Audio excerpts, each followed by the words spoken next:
To access the belt tensioner, you will need to remove the engine cooling fans, the rear wing, taillights, rear bumper cover, and the airbox. Please follow the link provided at the end of this video for assistance with all of those tasks. You do not need to remove the cover over the alternator and idler pulley to remove or replace the idler or tensioner, but if you want to, it's just 3 E10 bolts indicated by blue arrows. If you are removing the belt and reinstalling it, make sure to mark the direction of travel, red arrow. If you are replacing the belt while doing this job, you will need to remove the 16mm bolt and spacer holding the engine carrier to the engine, red arrow. Insert an extension and 16mm socket through the opening in the frame rail, red arrow, and remove the bolt and spacer.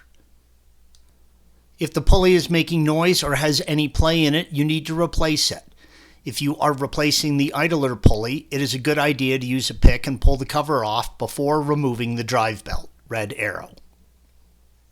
Use a 30mm wrench and place it on the nub on the tensioner lever, red arrow, and turn the nub clockwise and slip the belt off of the pulley. Use a T50 torque to remove the bolt holding the pulley to the mount. Installation is the reverse of removal. Torque the bolt to 23 Nm or 17 foot-pounds.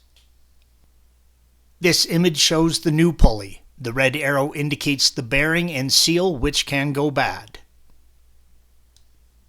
The T50 torque that holds the lever to the engine has very little room to work and remove it.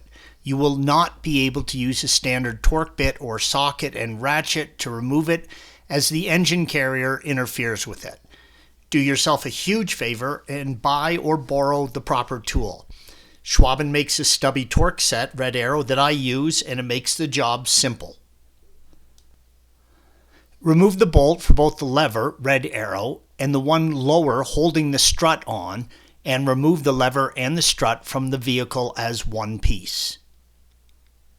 This image shows the complete tensioner system out of the vehicle, as it is difficult to get a good shot of it installed. The tensioner lever, yellow arrow, and the strut, red arrow, and the pulley, green arrow.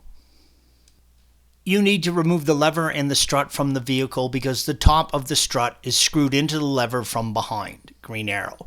The lower part of the strut connects to the engine, red arrow. Installation is the reverse of removal. When installing, make sure the strut is oriented in the correct direction with the arrow pointing up, yellow arrow. Torque all hardware to 23 Nm or 17 foot-pounds. Thanks for watching.